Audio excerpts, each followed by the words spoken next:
c'est l'Institut français et nous accueillons maintenant Evan Nguyen Binh qui va nous parler de l'action de l'Institut français et penser ensemble à un avenir. Merci d'être là. Merci. Eva. Merci beaucoup. Je vous en prie. Bonjour à toutes et à tous. Alors, on nous a demandé de parler de l'avenir. Et ça tombe bien parce que je suis convaincue que l'Institut français a une contribution essentielle pour la construction du monde de demain, un monde de dialogue, un monde de partage. Mais je vais vous parler très sincèrement, très simplement aussi. Quand je regarde à droite, c'est la guerre. Quand je regarde à gauche, c'est la crise écologique. Quand je regarde en haut, c'est la crise économique. Quand je regarde en bas, c'est des régimes qui massacrent leur jeunesse. Et moi, je me dis, à quoi ça sert ce qu'on fait? À quoi ça sert ce que fait l'Institut français? Et en fait, plus j'y réfléchis, et plus je suis convaincue que ce qu'on fait est essentiel. Et peut-être encore plus essentiel dans notre monde en crise. Alors pourquoi? Eh bien d'abord parce que nous contribuons à la construction des imaginaires de demain. Et là, je rejoins totalement la maire de Nantes, Madame Roland, qui en a parlé.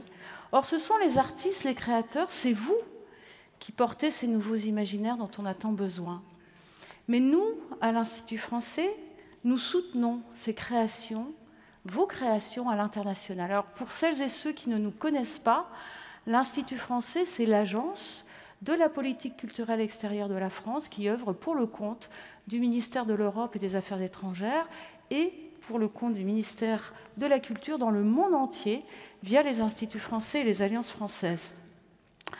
Alors l'Institut français soutient par exemple les artistes au moment de la création, notamment par les résidences d'artistes à l'étranger.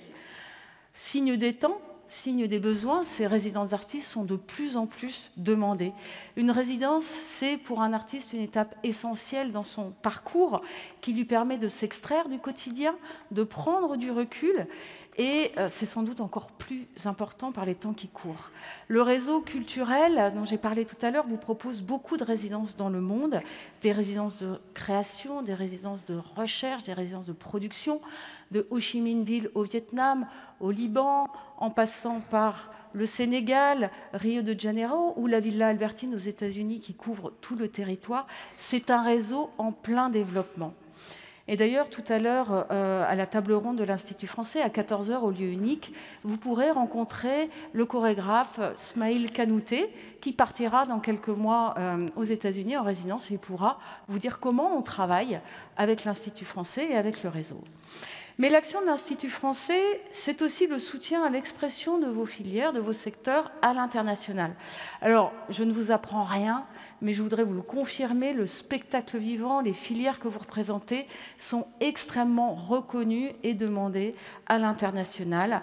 Voilà, c'est un fait. Et puis, l'international, c'est un élément très important pour vous dans vos parcours, dans vos développements, dans vos visibilités.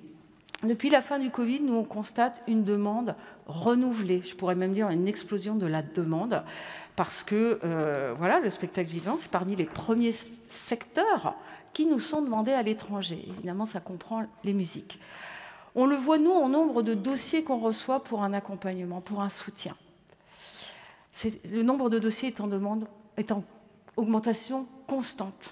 Alors, je ne vais pas vous mentir, nos budgets, eux, ne sont pas en augmentation constante. Mais ce que je peux vous assurer, c'est que nous nous battons, nous nous démenons, nous à l'Institut français, moi la première, avec nos partenaires, avec vos institutions représentatives. Nos partenaires qui sont aussi les collectivités locales avec lesquelles nous avons beaucoup de partenariats. Je voudrais saluer la ville de Nantes, avec laquelle nous avons un partenariat depuis 1995. Nous nous battons aussi avec nos ministères pour trouver des moyens, pour mieux vous accompagner. Je prendrai deux exemples. Le festival Santiago Amil au Chili, qui a un rayonnement régional et qui a une très belle programmation française. J'y serai la semaine prochaine pour accompagner Guy Régis Junior, mais on y retrouve aussi des compagnies et des gens comme Joël Pomera, par exemple.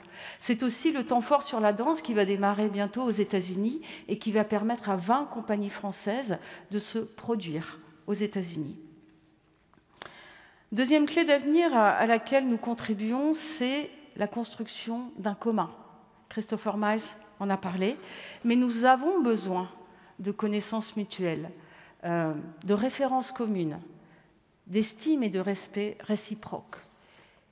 Et nous, j'y crois complètement, nous contribuons à cette construction. Mais autant dire qu'il y a beaucoup de défis pour le commun. Et nous devons affronter ces défis en changeant de méthode, changeant de regard. Je prends l'exemple de l'Afrique. L'Afrique où dans plusieurs pays, dans beaucoup de pays, on questionne la France, voire on la remet en cause. On questionne nos valeurs, on questionne notre culture. Alors face à cela, il faut sortir de nos zones de confort. Il faut changer de regard. Il faut considérer nos partenaires tels qu'ils souhaitent qu'on les considère, comme des égaux à part entière. Alors quand je dis ça, ça paraît évident, mais dans la réalité, ça demande des transformations très fortes de nos façons de travailler, de nos façons d'être. Et il faut être à l'écoute des autres et pleinement à l'écoute des autres. Et encore plus qu'aujourd'hui, il faut que l'Institut français soit dans la co-construction, dans le partenariat. Pas de diffusion sans coopération, pas de démonstration sans collaboration. C'est extrêmement important. Enfin, dernier enjeu pour l'avenir, l'Institut français entend et doit être pleinement connecté aux grands défis de notre monde, de nos sociétés. Nous devons ensemble, et nous devons nous y contribuer, nous devons ensemble prendre soin de notre planète.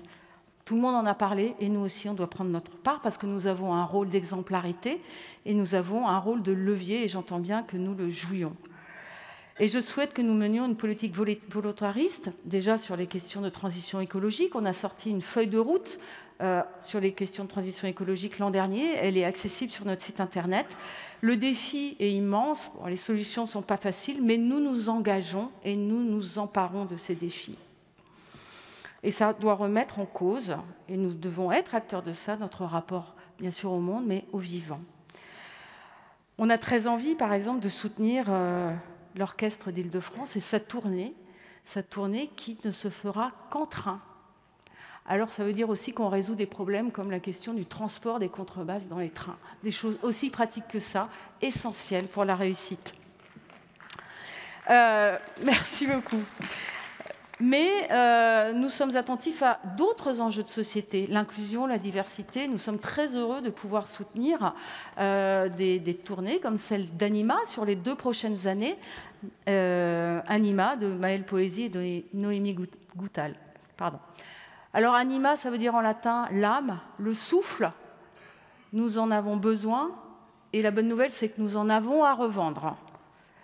Et avec mon équipe, nous sommes avec vous, pour vous, sur ces chemins vers l'avenir.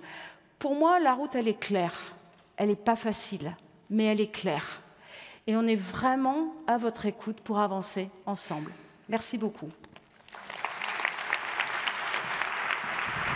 Merci Eva.